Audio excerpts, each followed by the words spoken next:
Why is it that in a seemingly prosperous U.S. macroeconomy, the younger generation, especially those under 30, has become the broken generation, the first in 200 years to be poorer than their parents? NIMBYism, not in my backyard, has stalled new housing development, creating a severe supply and demand imbalance. Meanwhile, older generations hoard real estate, and private equity firms, like Blackstone, buy up single-family homes and manipulate rent, completely shattering young people's dreams of home ownership. Faced with today's hyper-competitive rat race, countless young people choose to vent their anger at capital on social media, complain about politicians, or even obsess over cheap conspiracy theories that the rich are plotting against me. But complaining does nothing except make you poorer. If you want to see through the truth of wealth in this world, you can't just stare at the bills in front of you. You must look at the rule makers of this game. Today, we're not talking about a nouveau riche who got wealthy by exploiting legal loopholes, but a top-tier legend who truly carried the nation on his shoulders and pushed the founding of America forward with his business empire. They are the true founding fathers of American old money, the Astor Family. Understand them, and you will understand the true physics of top-tier capital. $25 and the territorial expansion of a North American empire. The story begins in 1784. That year, the United States had just won the Revolutionary War, and the entire country was dirt poor. A 21-year-old poor German boy named John Jacob Astor arrived at the port of Baltimore after months on a bumpy wooden ship, carrying only 7 broken flutes and a mere $25. He couldn't even speak English fluently. Yet, this young man was about to build the most massive wealth empire in American history. Astor didn't choose to work in a factory.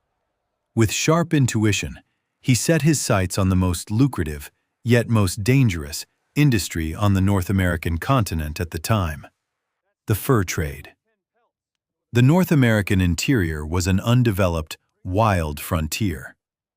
Astor personally ventured deep into the freezing forests, traded with Native Americans, and engaged in brutal commercial warfare against incredibly powerful British companies. He founded the American Fur Company, opening up a massive trade artery from the Great Lakes to New York.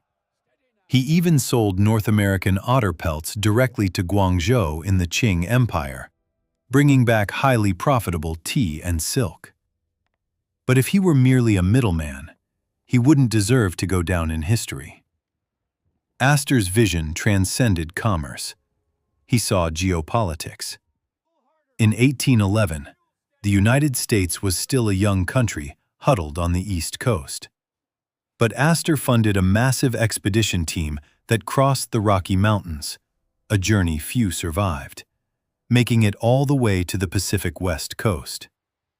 He established a trading post named after himself at the mouth of the Columbia River in present-day Oregon, Astoria. This was the first settlement in U.S. history established on the Pacific Coast. Relying on a merchant's financial power and ambition, Astor forcefully extended America's territorial influence straight from the Atlantic to the Pacific. He wasn't just doing business. He was helping a young nation expand its frontiers. One man shouldering a nation's war bill. If you think building a city is impressive, his next move defines the true meaning of wealth rivaling a nation. In 1812, the U.S. broke out into the Second War of Independence against its old master, Britain. How desperate was the U.S. government? The treasury was practically emptied. They couldn't even pay the soldiers, and eventually, the capital, Washington, D.C., was captured by British forces, and the White House was burned to a crisp. The country was on the verge of bankruptcy, and no one dared to buy the government's war bonds. In this dark hour of national survival, the elder Astor stepped up. He didn't move his assets and run away like other merchants. Instead, he teamed up with a tiny handful of top-tier billionaires and directly dug into his own pockets to purchase the vast majority of the war bonds issued by the U.S. government. This sum amounted to millions of dollars, an unimaginable, astronomical figure at the time. Astor essentially single-handedly shouldered the financial bill for this war, keeping the U.S. military on life support until the war ended. This is the vision of top-tier old money, betting heavily on the country when it is most vulnerable, becoming your own nation's absolute creditor. From this moment on, the Astor family were no longer just merchants. They became the behind-the-scenes majority shareholders of the United States of America. Abandoning industry to buy Manhattan's swamps. By the 1830s, Astor was already a global trade tycoon worth tens of millions. But just as his fur empire was at its zenith, he made a decision that made every peer's jaw drop. He sold off all his highly lucrative fur companies and transoceanic merchant fleets, completely exiting the physical industry.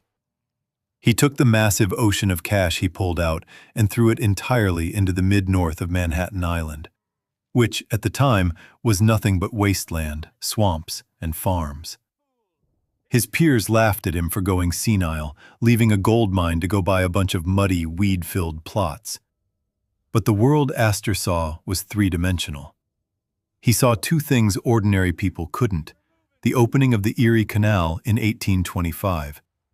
This canal connected the Great Lakes region to the port of New York. Astor deduced that all the immigrants from Europe and all the wealth of America would flood into New York like a tsunami. The coldest law of capital physics. Running physical industries carries extremely high risks, but monopolizing scarce land and sitting back to enjoy the dividends of an era is a guaranteed profit. Manhattan is an island surrounded by water on three sides. Population can explode infinitely, but land is absolutely non-renewable. Natural scarcity is the perfect economic moat. Astor launched a devastatingly precise strategic strike. He once spent a mere $25,000 to buy a 70-acre farm called Eden. This farm stretched from what is today's 42nd Street in New York, across Broadway, all the way to 46th Street. That's right. He bought the area around modern-day Times Square for $25,000. The cross-century ROI on this transaction would be enough to crash every quantitative model on Wall Street today. The ultimate business model, the 21-year land lease. After buying up more than half of Manhattan, Astor established a family ironclad rule that remains the core dogma of top global trust funds today. Buy land, never sell. He didn't sell land, and he didn't even build houses himself. He invented an ultimate model hailed by later generations as a commercial miracle: the 21-year land lease. The rules were incredibly clever and ruthless. Astor rented empty land to newly arrived immigrants or merchants for a 21-year term. The tenants had to borrow money from the bank, buy the bricks themselves, and build the houses on Astor's land to run their businesses. However, once the 21-year lease was up, the Astor family had absolute repricing power. As New York land prices skyrocketed, they could multiply the rent, or they could simply terminate the contract. And once the contract was terminated, all the buildings the tenant had spent money to build on the land would legally, and without compensation, belong to the Astor family. Astor didn't need to lay a single brick or mix a drop of cement. He just needed to sit in his office, wait for time to ferment, and legally harvest all the dividends brought by the city's rapid development. In 1848, John Jacob Astor passed away, leaving behind a staggering $20 million fortune, equivalent to hundreds of billions of dollars in today's purchasing power. What he built was not a simple company, but a perpetual motion machine deeply tied to the city of New York. Forging the modern New York skyline. The elder Astor conquered the territory, and his descendants turned those wastelands and deeds into a world-class luxury metropolis. When the wealth passed to the third and fourth generations, the Astor family was no longer satisfied with merely collecting rent. They began to personally step in and reshape the New York skyline. Did you think New York's prosperity as the capital of the world just fell from the sky? It was built with the cold, hard cash of old money families. From the late 19th to the early 20th century, the Astor family began investing madly in top-tier landmarks on Fifth Avenue. They built the Waldorf Astoria, the largest and most luxurious hotel in the world at the time. Soon after, they invested in building the St. Regis Hotel, still synonymous with top-tier luxury today, and the famous Knickerbocker Hotel in Times Square. They single-handedly hoisted New York from a muddy trading port into a luxury capital flocked to by global high society. Today, when you look up at those century-old classic buildings on the streets of Manhattan, more than half of them bear the DNA of the Astor family. This is the true depth of old money. They didn't just plunder wealth. In the process, they concretely built the country and defined the standards of a great city. The Moat money can't buy, the 400 list. Old money is called old money because they understand the most ruthless sociological law. Money will be diluted, and only class can build a true moat. Following the end of the American Civil War and the explosion of the railroad and oil industries, a large wave of nouveau riche emerged in New York. In the eyes of the Astor family, these upstarts were rich, but they reeked of coal dust and machine oil. To completely isolate true aristocrats from the nouveau riche, Caroline Astor, a core figure of the family's third generation, made her move. Caroline and her social arbiter created the most famous and cruelest class barrier in American history, the 400. The number was chosen simply because Caroline's Fifth Avenue mansion ballroom could only hold exactly 400 people. Before this list was published, New York's wealthy circles were chaotic. But once this list came out, the rules were instantly set in stone. If you were on this list, you possessed America's noblest bloodline. If you weren't, no matter if you held tens of millions of dollars, you were still a ghost in New York high society who couldn't even get through the door. The essence of this list was a wealth gene lock forged by the Astor family. It explicitly dictated that the children of old money families could only intermarry within this extremely narrow circle of 400 people. This was the highest form of commercial merger in human history. Through marriage, the wealth, land, and political resources of top families were locked together to death, forming an indestructible community of interests. The pathway for ordinary people to cross social strata through marriage was completely welded shut by the Astor family with a ballroom guest list. The hardcore essence of the richest man, a Renaissance supergenius. What truly elevated this family to legendary status was the fourth-generation patriarch, John Jacob Astor IV. He didn't just inherit the most massive fortune in America at the time. He was an incredibly high IQ, exploratory, super tough guy. He wasn't a useless trust fund baby lying on a mountain of gold. He was an inventor holding multiple national patents. He invented an early bicycle brake system and a road sweeper. Even more shockingly, in 1894, before airplanes were even invented, he wrote a best-selling sci-fi novel detailing how humanity would conduct space travel and anti-gravity flight. He had money, he had brains, but above all, he had guts. When the Spanish-American War broke out in 1898, as one of the richest men in the world, he could have easily hidden in a penthouse suite, drinking champagne and reading the newspaper. Instead, he directly donated a massive sum to the U.S. War Department, fully funding, equipping, and sponsoring an entire artillery battery for the U.S. Army. Not only did he provide the money, but he was also appointed as a lieutenant colonel in the U.S. Army, personally following his troops to the battlefields of Cuba and commanding operations in a hail of bullets. This is the hardcore essence of top-tier old money.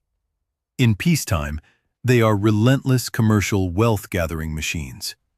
When the national war machine starts up, they are the nation's sharpest blades, paying out of pocket and going to the front lines themselves. A true gentleman on the Titanic, facing death with dignity. Astor IV's life was a perfect legend, until that freezing night in April 1912.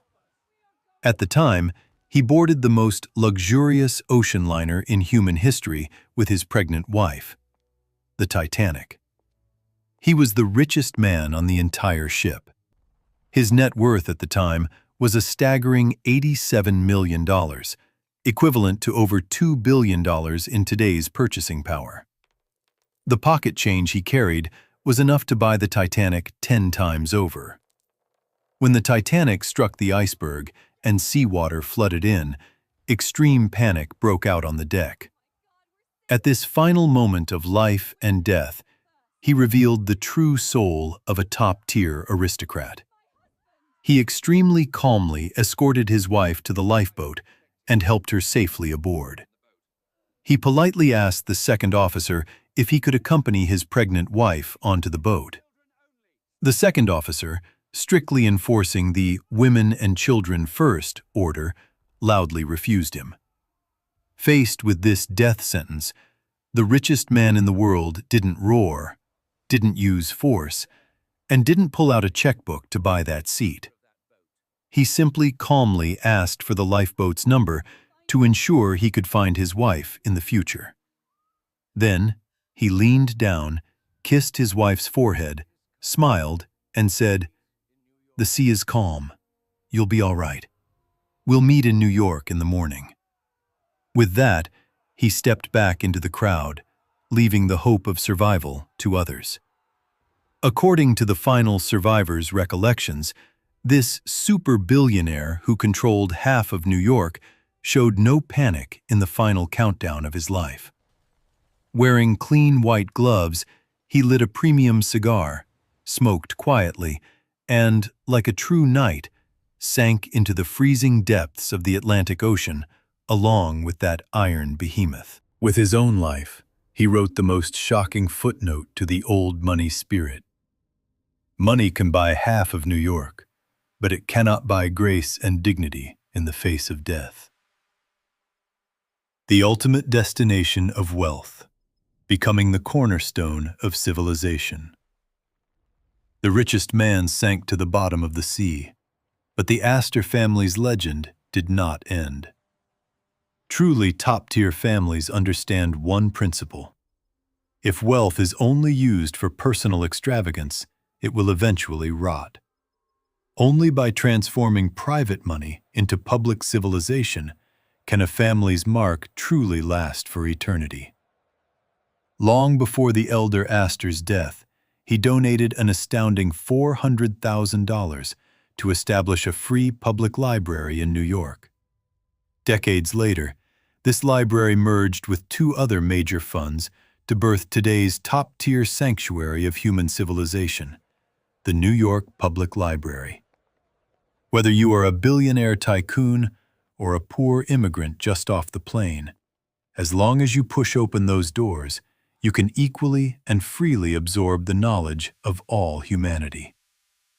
The person who took this spirit to its absolute zenith was the family's last matriarch, Brooke Astor. She had a famous quote, "Money is like manure. It's not worth a thing unless it's spread around encouraging young things to grow." In her remaining years, she precisely donated her massive fortune of nearly $200 million to the Metropolitan Museum of Art, Central Park, the Bronx Zoo, and countless educational programs. For this, she was awarded the Presidential Medal of Freedom, the highest civilian honor bestowed by the U.S. government. Conclusion. From a poor German boy washing ashore with $25 to building a city on the Pacific coast. From emptying his pockets to pay for a national war, to a billionaire sinking to the ocean floor to preserve his dignity. From a blood-sucking landlord monopolizing real estate to a philanthropic magnate giving away a fortune to feed society. Over 200 years, the Astor family completed the full closed loop of a wealth empire. When you are anxious about high rent and living expenses every day, cursing capitalists for exploitation on the internet, please stop and think about the story of the Astor family. True top-tier capital is never defeated by complaining on a keyboard. Instead of obsessing over a victim mentality, it is better to deeply understand how they found opportunities in the wilderness, how they bet heavily on their country in a crisis, how they maintained their dignity in desperate situations, and ultimately, how they transformed personal ambition into a force that drives human civilization forward. This world will never have a shortage of complainers. What it lacks are fierce warriors who, after seeing through the rules of the game, still have the courage to expand their frontiers. Stop complaining and go build your own moat. Because in this world where capital and power do the talking, true respect is always reserved for the one who wins at the table until the very end.